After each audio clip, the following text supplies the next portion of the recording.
Hello friends, मैं doctor BP Singh आपका बहुत बहुत स्वागत करता हूं स्वामी विवेकानंद इंस्टीट्यूट में। आज हम लोग क्लास में जो हमारा एमसीक्यू सीरीज है उसका हम दूसरा पार्ट करने वाले हैं। ठीक है, जैसे लिखा हुआ है आप देख सकते हो।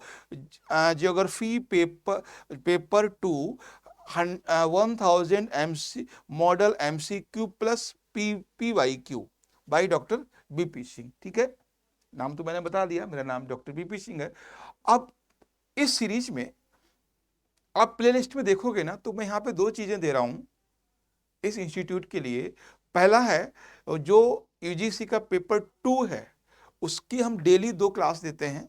आप उनको आप देख सकते हैं, प्लेलिस्ट में जाके वहां आपको मिल जाएंगी। दूसरी बात, यहाँ पर 1000 प्लस एमसीक्यू यानी मॉडल एमसीक्यू।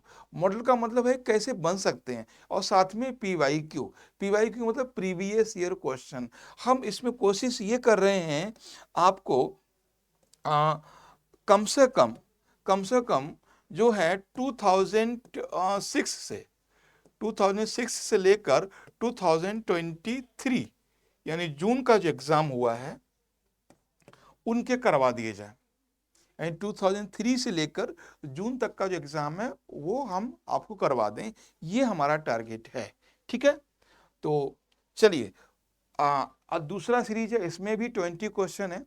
मैं आपको क्वेश्चन शुरू करने से पहले एक चीज बता दूं कि सिर्फ क्वेश्चंस का आंसर जानना मैटर नहीं होता। ये कोई तरीका ही नहीं है एमसीक्यू करने का, है ना। सिर्फ आंसर जान लेना ये सफिशिएंट नहीं है। क्वेश्चन में आंसर को जो जितने भी ऑप्शंस हैं उनको गूगल में जाके सर्च करना है, उनको नोट्स में जाके सर्च करना है, अपने सीनियर से पूछना है, अपने टीचर से पूछना है। जैसे भी करके चारों ऑप्शन के बारे में आपको कुछ ना कुछ इंफॉर्मेशन होनी चाहिए। ठीक है, तो इसको कहते हैं वास्तव में सही एमसीक्यू स्ट्रेटेजी। अगर आपकी स्ट्रेटेजी अच्छी नहीं है, अगर आपका क्या कहते हैं प्रोग्रामिंग अच्छी नहीं है, तो फिर कोई उसका मतलब नहीं है। चलिए तो देखते हैं, पहला क्वेश्चन देखते हैं। पहला क्वेश्चन है उसमें, विच of the following ranges separates the Kashmir valley from the Indus valley.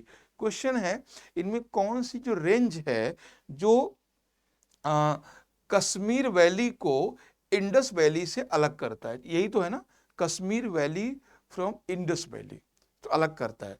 तो देखो, पीर पंजाल, धौलाधर, ग्रेट हिमालय और शिवालिक। मैं आपको बता दूं कि इसमें आप समझिए इस चीज को कि जो पीर पंजाल है ना, ये कश्मीर के साउथ में है, south of south part of Kashmir. ठीक है, कश्मीर यानी कश्मीर के साउथ पार्ट में। तो ये भी आंसर नहीं हो, बता दिया मैंने। इसको लिखना है, कश्मीर के कहां पर है, साउदर्न पार्ट में, लद्दाख की तरफ है। धौलाधर ये भी साउदर्न पार्ट में है। शिवालिक ये उत्तराखंड में है, ये उत्तराखंड हिमाचल का एरिया है। अब बात आती है कश्मीर और इंडस वैली। ठीक है, तो उसका राइट आंसर क्या होगा, ग्रेट हिमालय। मैंने क्या बोला, सिर्फ इतना जानना जरूरी नहीं है कि विच of the following range separate the Kashmir valley from the Indus valley. इतना जरूरी, इतना काफी नहीं है ना कि भाई जान लो ग्रेट हिमालय। अरे ठीक नहीं, ये भी जानो ना कि पीर पंजाल कहाँ है। तो पीर पंजाल कहाँ पर है, कश्मीर के साउथ में। धौलाधर भी साउथ में है, और जो शिवालिक माउंटेन है वो उत्तराखंड में है। ठीक है, उत्तराखंड और नेपाल में है।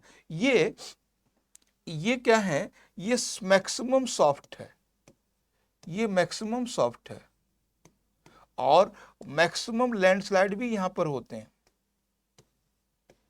ठीक है, मैक्सिमम लैंडस्लाइड भी यहीं पर होते हैं। तो ध्यान रखना आपको, शिवालिक में मैक्सिमम लैंडस्लाइड होते हैं, मैक्सिमम ये सॉफ्ट है, और मैक्सिमम ये उत्तराखंड में। ठीक है, तो इतनी इंफॉर्मेशन आपको आगे क्लियर।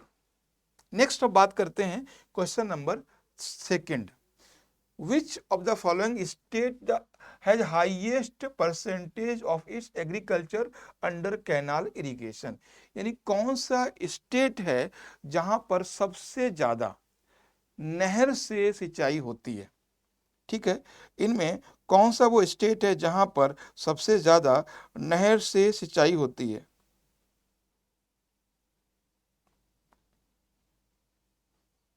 ठीक, अब बताएं इसका राइट आंसर क्या होगा।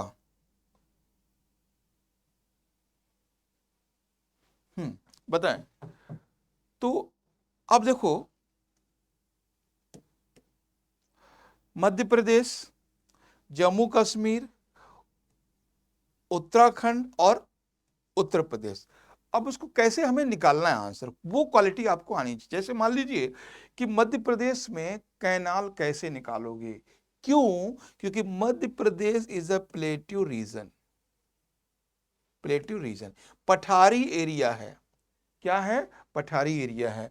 जम्मू कश्मीर में पहाड़ी एरिया है ना, ये हिल्स हैं यहां पर, तो वहां पर भी आप कैनाल नहीं निकाल सकते, वहां पर भी आप कैनाल नहीं निकाल सकते। ठीक है, उत्तराखंड भी हिल्स रीजन है, वहां भी आप कैनाल नहीं निकाल सकते। ठीक है, तो देखो हम क्या बता रहे हैं यहाँ पे, हाउ टू इलिमिनेट या how to get right answer, है ना।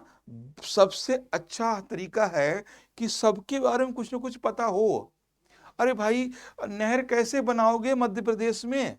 मध्य प्रदेश तो पठारी एरिया है, पठारी एरिया में नहर कैसे बना पाओगे? नहर वहीं बनती है जहां पर एरिया प्लेन हो। और इनमें आप देख रहे हो ना, मध्य प्रदेश में, जम्मू कश्मीर में, उत्तराखंड में सबसे ज्यादा प्लेन एरिया किसमें है? यूपी में है। तो सबसे ज्यादा कैनाल यानी नहरों से इरिगेशन यूपी में होता है। ठीक है, हम क्यों एमपी नहीं कर रहे हैं, हम क्यों जम्मू कश्मीर नहीं कर रहे हैं, हम क्यों उत्तराखंड नहीं कर रहे हैं, इसका रीजन हमें पता हो ताकि फ्यूचर में हम समझ पाएं। ठीक है, चलिए नेक्स्ट क्वेश्चन की बात करते हैं। विच of the following places in India rank second among the coldest inhabited place in world, यानी दुनिया में दूसरा स्थान है लेकिन भारत में सबसे पहला स्थान है जहां पर ठंड सबसे ज्यादा पड़ती है ना।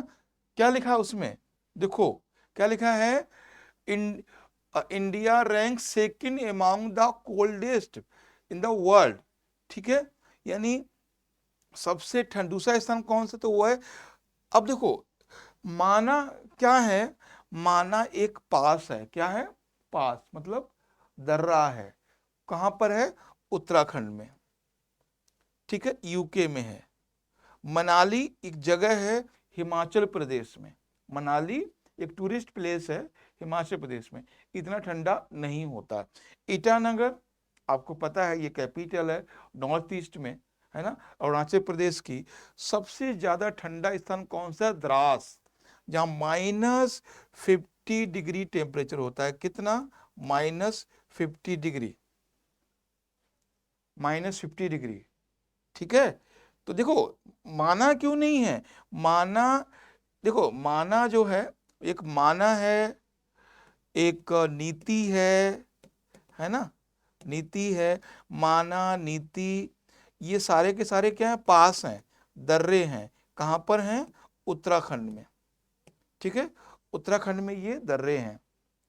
तो मनाली हिमाचल प्रदेश में है, ईटानगर अरुणाचल प्रदेश की राजधानी है ईटानगर, और द्रास जम्मू कश्मीर में है, या -50 डिग्री टेम्परेचर है। ठीक है, तो राइट आंसर क्या होगा इसका? द्रास।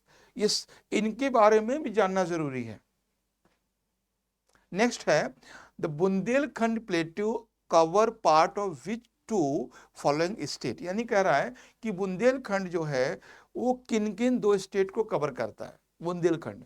ठीक है, Chhattisgarh and Jharkhand, Uttar Pradesh and Madhya Pradesh, Chhattisgarh and Uttar Pradesh, Madhya Pradesh and Chhattisgarh. मैं आपको बताऊं कि जो बुंदेलखंड वाला एरिया है ना, वो छत्तीसगढ़ में नहीं गया है। बुंदेलों के मुंह हमने सुनी कहानी थी, झांसी वाली रानी। तो झांसी वाला जो एरिया है ना, वो यूपी एमपी का एरिया है। बुंदेलों के, बुंदेल मतलब बुंदेला मतलब बुंदेलखंड। देखो कि मैं आपको बताता हूँ, जैसे मान लो ये है, तो यहाँ पर इस एरिया में है बुंदेलखंड और इस एरिया में है बघेलखंड और यहाँ पे है रोहेलखंड। ठीक है, यानी जो उत्तर प्रदेश में बरेली मुरादाबाद वाला एरिया है, जो पश्चिमी यूपी है, शाहजहांपुर से पश्चिम वाला एरिया, बरेली मुरादाबाद वाला एरिया, बदायूं एटा वाला एरिया, वो है रोहेलखंड। ठीक है, रोहेलखंड है।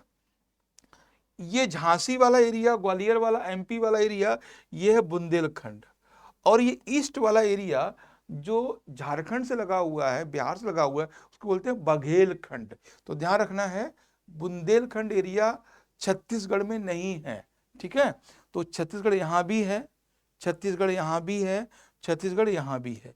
एक है जहाँ छत्तीसगढ़ नहीं है, वो है उत्तर प्रदेश और मध्य प्रदेश। ठीक है, इस तरह से आंसर आपको निकालना है। तो इसको भी ध्यान रखिए, मैंने क्या बताया, पश्चिमी यूपी में रोहेलखंड है, पश्चिमी एमपी में बुंदेलखंड है, पूर्वी एमपी में बघेलखंड है। ध्यान रखना, इसको हिंदी में बोलते हैं ऐसे, बघेलखंड।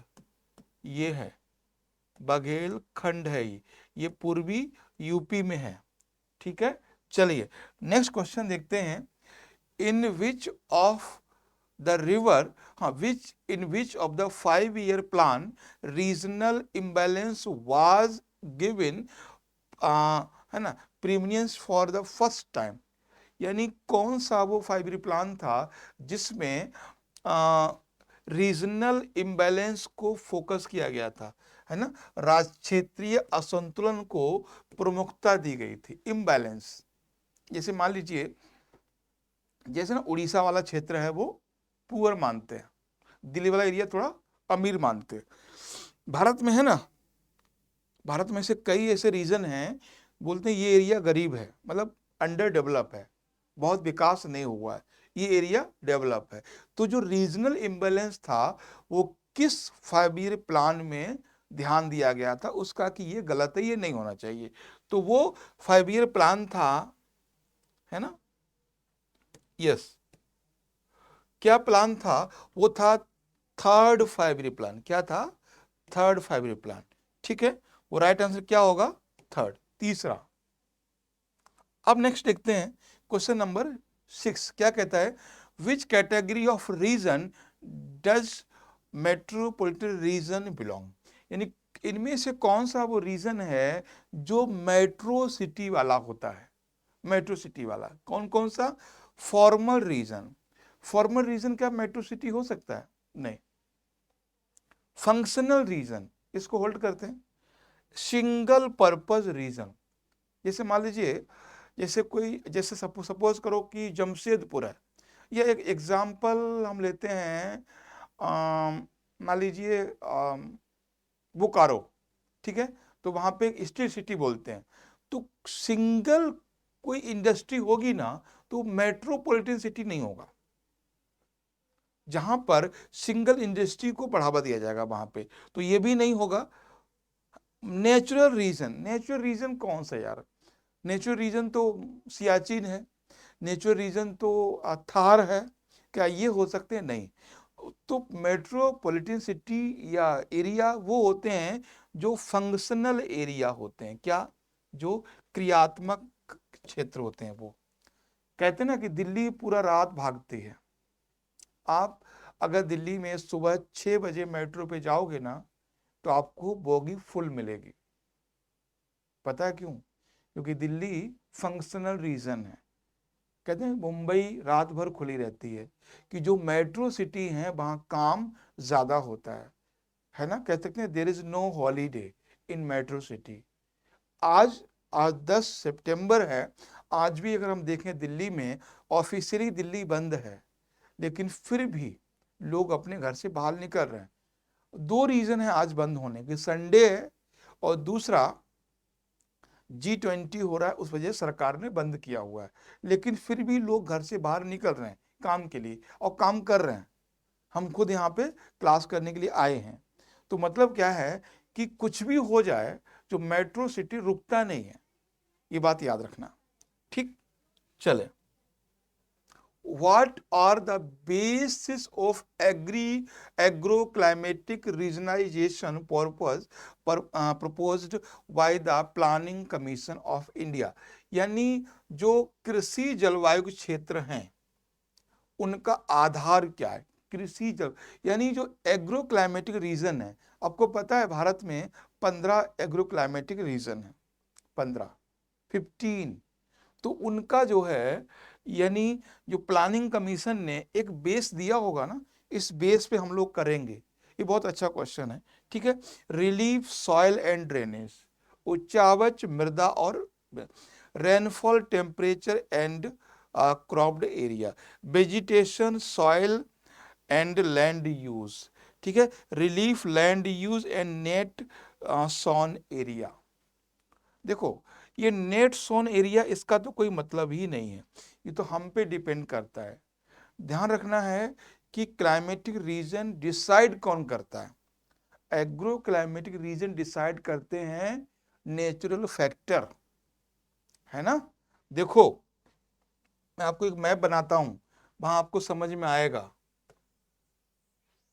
ये है, अच्छा यहां पर एक अलग टाइप का एग्रीकल्चर है कि नहीं, इस एरिया में अगर टाइप का है कि नहीं, यहाँ पर अगल टाइप का है कि नहीं, यहाँ पर अलग टाइप का है कि नहीं, यहाँ पे अलग टाइप का है कि नहीं, यहाँ पे अलग टाइप का है कि नहीं, इस एरिया में अलग टाइप का है कि नहीं, इस एरिया में अलग टाइप का है कि नहीं, इस एरिया में अलग टाइप का है कि नहीं, बताओ।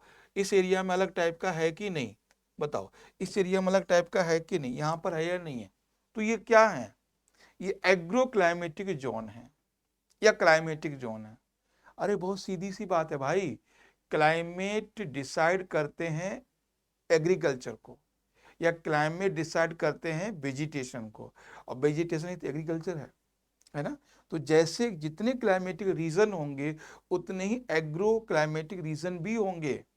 तो इसके लिए क्या मैं आपको बोलूं कि rainfall temperature and cropped area, तो क्रॉप्ड एरिया ये क्या, ये मैन मेड है, तो ये नहीं होगा।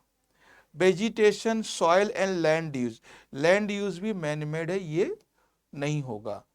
तो उसके बाद क्या है, relief soil and drainage, relief soil and drainage.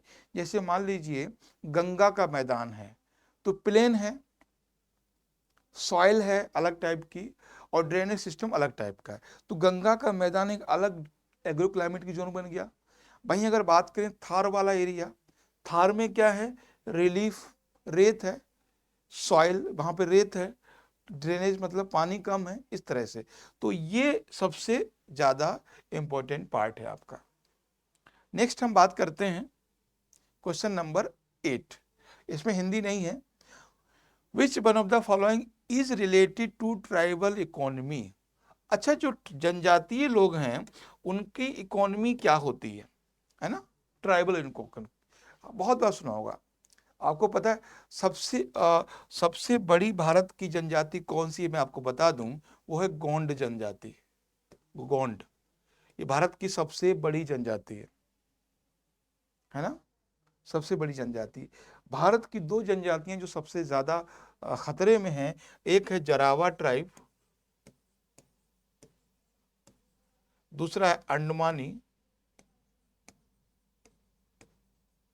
और शेम्पसन। ये तीन ट्राइब्स हैं जो तीनों अंडमान निकोबार आइलैंड में हैं, ठीक है, अंडमान निकोबार आइलैंड में हैं और ये खतरे में हैं। सिम्पसन, अंडमानी और जारवा। जारवा बहुत न्यूज में रहता है, जारवा या जरावा जो भी कह सकते हैं, ठीक है। तो इसमें ये लोग क्या करते हैं, ये फेमस है इंटेंसिव कल्टीवेशन। यार कैसे कर सकते हैं, वो ट्राइबल्स हैं ना, उनको सघन कृषि नहीं आती ना, तो वो नहीं कर सकते हैं। फूडलूज इंडस्ट्री, अच्छा फूडलूज इंडस्ट्री क्या होता है, फूडलूज इंडस्ट्री का मतलब होता है कहीं से सामान लेकर आओ और कहीं जाके उसको बना के बेचो। जैसे मान लो साइकिल का सामान है, साइकिल का सामान हैंडल कहीं से लिया, पहिया कहीं से लिया, टायर कहीं से लिया, है ना, ब्रेक कहीं से लिया, और कहीं जाके उसको बेचो बना के, उसको बोलते हैं फूड लूज इंडस्ट्री। है ना, फूट लूज इंडस्ट्री कहते हैं उसको, जिसपे मतलब कहीं भी उसको ले जा सके। माइनिंग कैसे करेंगे, बेचारे ट्राइबल्स हैं, ये भी नहीं होगा। शिफ्टिंग कल्टीवेशन ये होगा, that is a right answer, ठीक है। Shifting cultivation, shifting cultivation will be right answer, ठीक है। तो ये होगा। Question number, which of the following arrangement of state descending order literacy rate according 2021, 21 के अकॉर्डिंग लिटरेसी रेट क्या है डिसेंडिंग ऑर्डर में, मतलब घटते हुए क्रम में। तो सबसे पहली बात है कि भैया ये दो तो नहीं होंगे, नहीं होंगे ना, क्यों नहीं होंगे, सबसे ज्यादा किसमें है, केरला में है, तो केरला तो सबसे पहले होगा ना। पूछा क्या, डिसेंडिंग मतलब घटते हुए क्रम में, तो केरला सबसे पहले होगा, तो केरला यहां भी नहीं है, यहां भी नहीं, इसको हटा दिया। अब बात करते हैं, केरला के बाद मिजोरम है, तो आंसर कौन सा आ गया, बी, सॉरी ए। आपको पता है ना। अब देखो क्या होता है, अब आपके लिए इंफॉर्मेशन के लिए यहां पे ये 4 ऑप्शन मिल गए। Highest literacy rate state, highest which state, Kerala, Mizoram, यानी ऐसे कीजिए KMTG,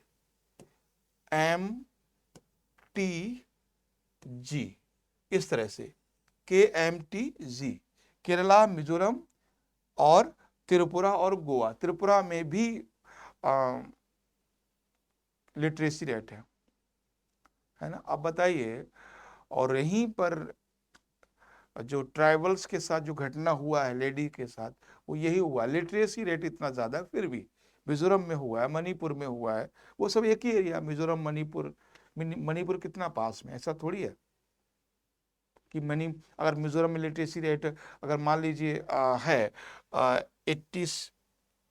89%, तो ऐसा थोड़ी कि मणिपुर में सिर्फ 30% होगा, ऐसा थोड़ी है, ऐसा होता है क्या, नहीं ना। मणिपुर की घटना है ना कुछ दिन पहले की। चलिए, तो सबसे ज्यादा लिटरेसी किट में है केरला में, ए ऑप्शन है।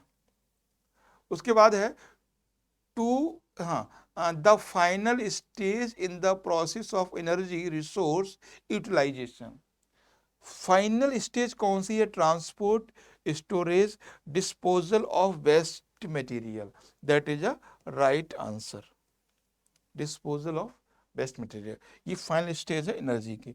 नेक्स्ट पॉइंट करते हैं, most of detail of our present topography belong to, हमारे जो प्रेजेंट में ट्रोपोग्राफी है, हमारे वर्तमान में जो भूआकृतियां हैं, वो किस युग की हैं, क्वेश्चन ये पूछ रहा है, ठीक है। तो प्री कैम्ब्रियन युग, पेलियोजोइक युग, मेसोजोइक युग और सेनोजोइक युग, तो बताएं किस युग की हैं, सेनोजोइक युग, तो डी आंसर है इसका राइट। मैक्सिमम जो लैंडफॉर्म बने हैं वो सेनोजोइक युग में बने हैं, और प्री कैम्ब्रियन युग में सबसे ज्यादा क्या बना है, कोयला, कोयला, ठीक है। तो हमारी जो धरती पर जो लैंडफॉर्म है वो मोस्टली इस एज के बने हुए हैं, इस युग के। क्वेश्चन नंबर देखते हैं, if you are sitting on the beach facing to sea, है ना, फेसिंग टू सी, अगर जैसे मान लीजिए कोई व्यक्ति यहां खड़ा है, यहां पे, और इधर इधर उसका फेस है, यहाँ पे बैठा हुआ है और इधर वो देख रहा है इधर के लिए, ठीक है, यही कह रहा है ना। If you are sitting on the beach facing the sea in the sunny afternoon, दिन की दोपहर है, वो देख रहा है, तो क्या होगा, striking your back and continuing the sea because the sea breeze effect, यानी जो sea breeze effect, back side से हवा आएगी, क्या पूछ दिया, दिन के समय क्या है कि सनी आफ्टरनून, दिन में क्या होगा ये बात जान लीजिए सबसे पहले, दिन में जो है हवा इधर से इधर चलेगी, ये बात समझ लीजिए आप, ये चलेगी, ठीक है। अब देख लीजिए क्या होगा, फेस इधर कर रहा है, ठीक है, towards your towards your from the sea because the sea breeze effect, sea breeze effect towards your, आपकी तरफ आएगी बिकॉज सी ब्रिज इफेक्ट। ठीक है, इसको होल्ड करते हैं। Towards your from the sea because lapse rate effect, ये भी नहीं होगा। ठीक है, स्ट्राइकिंग योर बैक, पहली बात तो हवा पश्चिम से आ ही नहीं रही है, तो बैक वाला ये भी गलत है और बैक वाला ये भी गलत है। तो towards your from the sea because sea breeze effect, आपके सामने से हवा आएगी, यानी समंदर अगर ऐसे है तो हम ऐसे बैठे हुए हैं तो हवा इधर से हमारी तरफ आएगी। ठीक है, ये चीज ध्यान रखना। तो राइट आंसर क्या होगा इसका? बी, बी इसका राइट आंसर है। ओके, 12 का। क्वेश्चन नंबर 13 देखिए, the temperature at which water vapour condense is the, यानी कौन सा टेम्परेचर होता है जब वाटर वेपर जो है वो कंडेंस होने लगता है। कंडेंस समझते हैं, water vapour convert into water, है ना, कौन सा होता है? यानी जो वाटर वेपर है ना, जो वाटर वेपर है वो किस में कन्वर्ट होता है? वाटर में। तो ऐसी कंडीशन कब आती है? ठीक है, रिलेटिव ह्यूमिडिटी में नहीं, कंडेंसेशन पॉइंट नहीं, ड्यू पॉइंट, ओसांक बिंदु इसमें आती है, इसमें ड्यू पॉइंट ओसांक बिंदु में। उसमें तो क्या होता है, जो मॉइस्चर एयर का है ना एटमॉस्फेयर में, वही पत्ते पे या कहीं भी बूंद बन के बैठ जाता है। ठीक है, तो ये है इसका सी आंसर। अब देखते हैं, examine the following statement and select the correct answer using the code given below. ठीक है, अब देखते हैं, atmospheric air is never completely dry, atmospheric जो एयर है वो कभी भी कंप्लीटली ड्राई नहीं होती है। ठीक है, कभी भी पूर्ण रूप से ड्राई नहीं होती है। क्वेश्चन नंबर क्या है? 14 बताएं, the atmosphere air is never completely dry, क्या ऐसा हो सकता है कि बिल्कुल ड्राई हो जाए? ऐसा नहीं है। ठीक है, water vapour can occupy as much as 4% atmosphere volume, बिल्कुल सही है। ठीक है, अब तीसरा देखते हैं, water vapour in the atmosphere is always invisible, always invisible ऐसा तो नहीं है, दिखता है ना वाटर वेपर एयर में, क्लाउड के फॉर्म में दिखता है, हेलस्टॉर्म होता है तब दिखता है ना, ओलावृष्टि होती है तब दिखता है हमें। तो वाटर वेपर ऐसा नहीं है, इनविजिबल हमेशा नहीं होता है भाई। देखो फॉग है वो भी तो वाटर वेपर ही है ना। तो तीसरा सेंटेंस गलत है और दो सही हैं। राइट आंसर इज ए, है ना, ए इज राइट आंसर। क्लियर हुआ पॉइंट कि पहला और दूसरा सही है कि एटमॉस्फेयर कभी कंप्लीटली ड्राई नहीं हो सकता है, और वाटर जो है वो पूरे एटमॉस्फेयर का 4% है। मैं आपको बता दूं, वाटर 4% है और डस्ट पार्टिकल है वो केवल 1% है, 1% है। जो डस्ट पार्टिकल है ना वो केवल 1% है पूरे एटमॉस्फेयर का, वाटर पूरे एटमॉस्फेयर का 4% है। ये एनसीईआरटी में दिया हुआ है, कोई ऐसा इश्यू नहीं है, आप वहां से भी इसको चेकआउट कर सकते हो। विच which one of the following atmosphere layer reflect radio waves that are the transmitted from the earth again back to the earth, यानी कौन सी वो लेयर है जहां से रेडियो वेव्स रिफ्लेक्ट होती हैं? मेसोस्फीयर, आयनोस्फीयर, ये सब मुझे लगता है पता होगा, आयनोस्फीयर। ठीक है, आपको मैं बता दूं, एटमॉस्फेयर में 5 लेयर होती हैं। ठीक है, 5 लेयर, कौन कौन सी लेयर होती है? 5। सबसे पहले ट्रोपोस्फीयर, फिर स्ट्रेटोस्फीयर, फिर मेसोस्फीयर, फिर आइनोस्फीयर और फिर एक्सोस्फीयर। तो पहला ट्रोपोस्फीयर, स्ट्रेटोस्फीयर, मेसोस्फीयर, आइनोस्फीयर और एक्सोस्फीयर। मेक्सोस्फीयर ही कहलाता है थर्मोस्फीयर। ठीक है, तो सबसे जो ऊपरी लेयर है वो है एक्सोस्फीयर, एक्सोस्फीयर, और सबसे नीचे है ट्रोपोस्फीयर। ठीक है, ट्रोपोस्फीयर। जितने भी क्लाउड्स हैं वो सारे के सारे इसी में होते हैं। चलिए क्वेश्चन नंबर देखते हैं 16। According to single cell circulation model proposed by Hadley, the most important factor causing global atmospheric circulation, चलो ये तो खैर वो आ गया है ना, इसमें है ये किसके लिए यूज हुआ है, ये होता है ये सब्सिडेंस एट द इक्वेटर, ठीक है, temperature contract between equator to pole, ये वाला आंसर इसमें है सही। क्वेश्चन नंबर 17 देखिए, विच of the following would likely have the lowest albedo, इनमें सबसे कम एल्बिडो किसका। अच्छा एल्बिडो जानते हैं क्या होता है, एल्बिडो का मतलब होता है जैसे ये पृथ्वी है, ये पृथ्वी है ना, और ये सूर्य है, ठीक है, ये सूर्य है, तो जितना सूर्य का रेडिएशन आता है ना, उसमें जो वापस चला जाता है, इसको हम कहते हैं एल्बिडो, ठीक है। टोटल 35 एवरेज एल्बिडो है, यानी 35% एल्बिडो, यानी जो सूर्य से रोशनी आती है उसकी 35% रिफ्लेक्ट हो जाती है, और एल्बिडो सबसे ज्यादा उसी का होगा, मैक्सिमम एल्बिडो उसी का होगा जो सबसे ज्यादा क्या होगा, ड्राई होगा। एक बात ध्यान रखना, सबसे ज्यादा ड्राई होगा, यानी सबसे ज्यादा, सबसे कम मॉइस्चर होगा, उसमें एल्बिडो सबसे ज्यादा होगा। अब हम देख लेते हैं विच of the following would likely have the lowest albedo, सबसे कम किस में है, ठीक है, मिरर है ना, fresh snow in Arctic, moist ploughs field, या थिक क्लाउड, बताओ।